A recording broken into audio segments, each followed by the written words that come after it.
last 18 years, I've really been having a difficult time trying to find out how to be normal. When I'm talking about normal, I mean finding that one thing that you're most passionate about and sticking with it. For me, my normal has been youth mentoring. I realize a lot of time when you're working or you're dealing with youth, there are many layers to the circumstances that surround their lives. Not any type of youth I'm most interested in. I don't like the word at-risk youth. I like the word disadvantaged youth.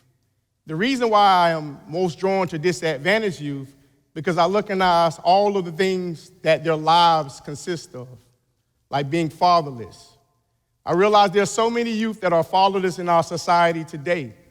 And so as a result of my passion, one of my passions, I found that area to be most important to me.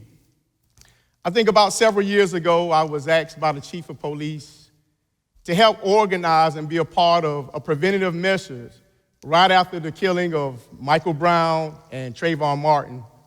And what was interesting about the chief of police asking me to help organize an event as a preventative measure for public safety and creating conversation within the community for community policing.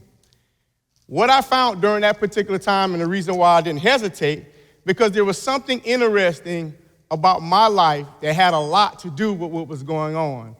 Maybe because during my teenage years, I made some bad decisions, and I had an opportunity to be in certain situations where the conversation about police and at-risk youth and disadvantaged youth had been the prime subject. Let me be honest with you. My experiences at a young age that allowed me to be in the system to experience injustices at the hands of making bad decisions made me full aware of how important it was to be able to be a part of this conversation. Not only a part of the conversation, but how could I be a liaison to bridge this gap? And to my avail, I was able to be successful by bringing youth together and law enforcement and having a conversation, as you see how that turned out. In 2007, cities ranked and rated recognized Gainesville out of a list of 400 U.S. cities, including Canada, as the #1 city in America to live in. What is interesting concerning this study that was done was that there was a series of events that were taking place during that same time. Matter of fact, to be honest with you as well, during that same time, there was an NPR article that highlighted the work of Dr. Nancy Hart, who was a UF physician, and Alachua County Sheriff Sadie Darnell. Now be mindful, the same year that Gainesville was recognized as being a #1 city, there was a study that was being done on maltreatment of youth, inequities, domestic violence within 1 mile of a Southwest Gainesville neighborhood. Now, during that particular time, it was interesting because I was a part of the conversation that was going on. Here we have, on one hand, a city that's ranked as #1. On the other hand, research that is constantly in conflict with these studies.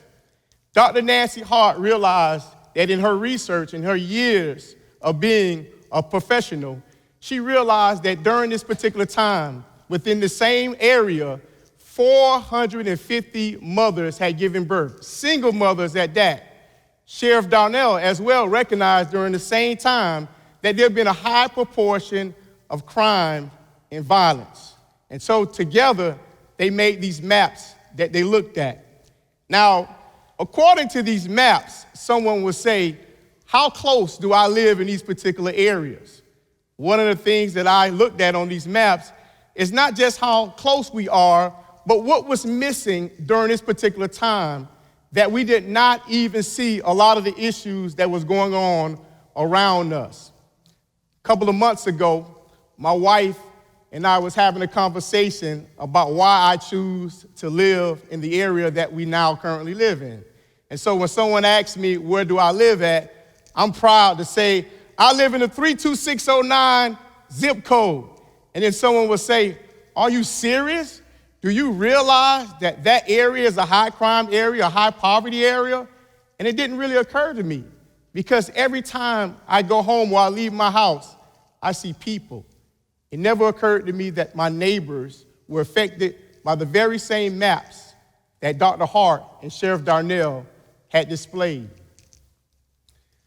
After the Sheriff Darnell and Dr. Hart had organized and put together these maps, soon later, there became a group of radical people that said, not in my neighborhood, not in my city, and they organized the Southwest Advocacy Group, better known as SWAG. Now, this is important because this is another area in my life. Now, you heard me say at the beginning on how I was passionate, but I was trying to find out how could I be normal.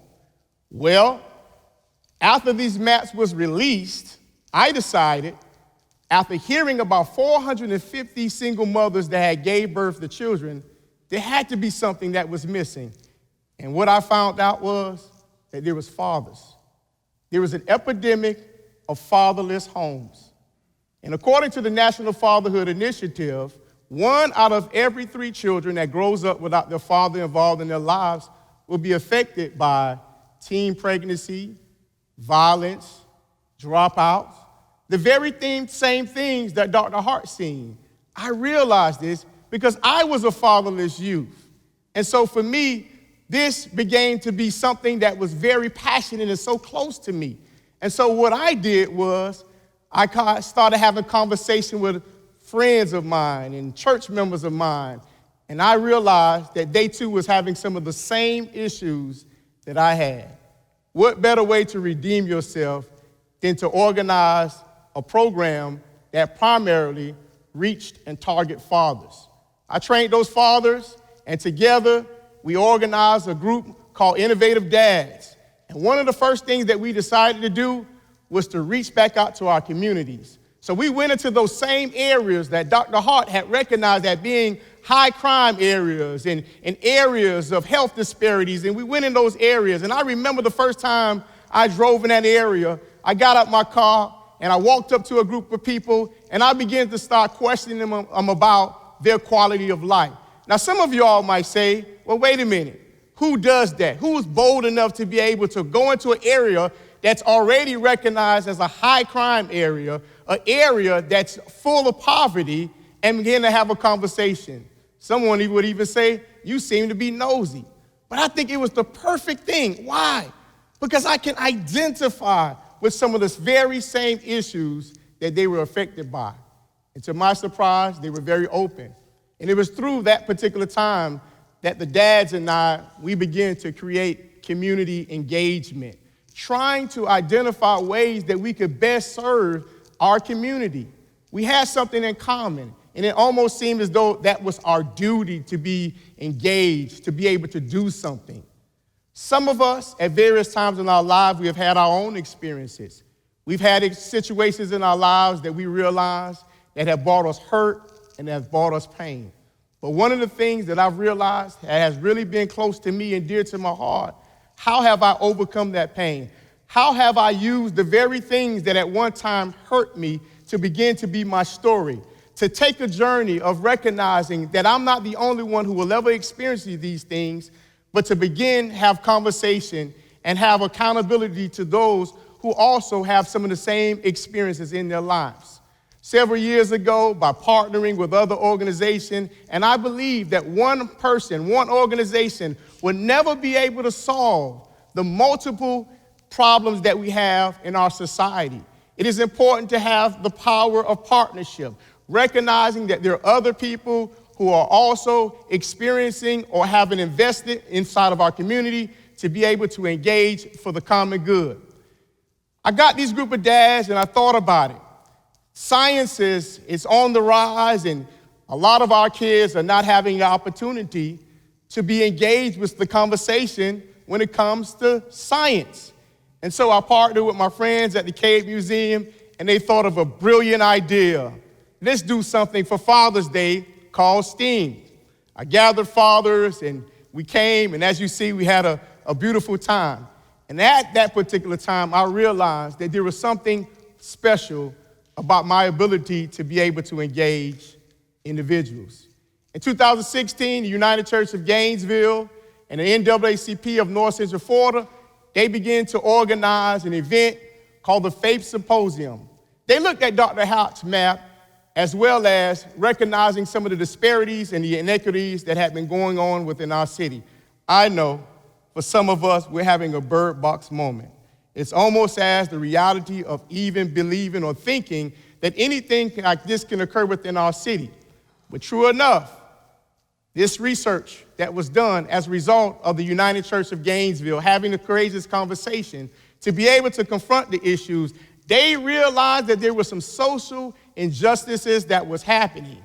Now, let me tell you something that I found courageous about this group of people. They were not afraid to call out their own white privileges. Yes, what amazing. I think at certain times in my life, I often find myself in a place to where even some of the issues that I found within the community, I've been privileged enough to be able to not have a lot of the problems that I've seen many of the people that I've been able to help. But during this research, it identified in Alachua County that 35.7% of blacks are considered in poverty. Now think about it. According to this study as well, there's an estimated of 50,000 African Americans in Alachua County. 50,000. So at 35.7%, that's almost half of the African Americans that live in Alachua County that are affected by poverty. Now, I know this is not something that you can actually see on the surface. That's why I value the amount of research that has gone into being able to bring this information to us. And so, at the point of being able to recognize that these issues occur, we even begin to start looking at within this data that there were a large proportion of children who were living in poverty. I know children in poverty. I know we live in a country, we live in a society that it's almost as you can go anywhere and get any type of social services. But the problem was not that we were not full of social services. The problem is, how do we identify ways to be able to engage the community to hand these services over to the people who needed these services the most? This was another thing that I realized that was dear to me and passionate to me. It was one of those layers. And so I organized a group of my friends who were pastors, and I said, let's have this conversation. Let's have a conversation about our relationship as it relates to our awareness because of the amount of influence that we have. And what I realized by having that conversation with the pastor friends of mine was that many of the people that were members of their churches were some of the very same people that held some of these societal positions. And so having a conversation with them to identify race issues and race relationships, I realized to my surprise that many of the pastors had not had that conversation. But it was important because I believe that as faith leaders, we should lead the charge. We are some of the most trusted individuals that people in our society look to us for answers. And so when I realized that the pastors and I were able to come to an agreement to understand that there were some things that we were missing, there were some things that we didn't even realize occurred from the members that were on our congregation that we were telling week after week to have hope and to hold on and things are going to get better. A lot of times we were not even aware of the issues that affected their lives. And so by having that conversation, I realized that it brought awareness even to them. One of the things I want to encourage you all, and my call to action to you all, is to recognize the importance of how our children in our community are not being able to be privileged to a quality of life. I believe that in our times now in our educational system, there's so much testing that has been going on that there are not enough after-school programs or early learning programs to be able to help these kids have that quality of life. And so that's why I decided that I wanted to be courageous enough to have a conversation with a group of people and create life enrichment, giving kids that would normally not leave out of their neighborhoods the opportunity to bring different activities right within their neighborhoods, meeting them right where they are. I believe each and every one of us have something special and significant based upon our stories and the journeys that we're on, that we can find something to become involved with. Maybe you can be a mentor. Maybe you can adopt a school. There are many things that we can do within our society, but to be truthful, there has to be something that you're passionate about. You can't be fly by night as it relates to certain things that you think that you are excited about or think that you want to do. I believe the best way that you can be involved with anything is by discovering within yourself, what are the things that are most dear to me? What am I passionate about? How could I find myself in a place to where I can be a part of something that can last for a long time? Maybe you want to feed the homeless. Join an organization that's already doing something so that you won't feel overwhelmed with being a part of something that you feel passionate about. Help organize a job fair, knowing that within our society that many families are not being able to be afforded the quality of life or even earn a livable wage. Maybe that's something with you in the spirit that you are, that you want to be in a position to be able to help somebody. There's so many things that you can do. You can be a part of a community event. Help organize something that you can provide resources to that community. Meet them where they are so that you can make a difference. And at the end of the day, you can say, I've done something to help my community. Last but not least, maybe you want to join a movement of courageous people who are already doing the work. Allowing your input, your insight, your involvement, something about yourself that joining with organizations and being able to create courageous conversations is something I believe that all of us possess deep in the inside of us. Thank you.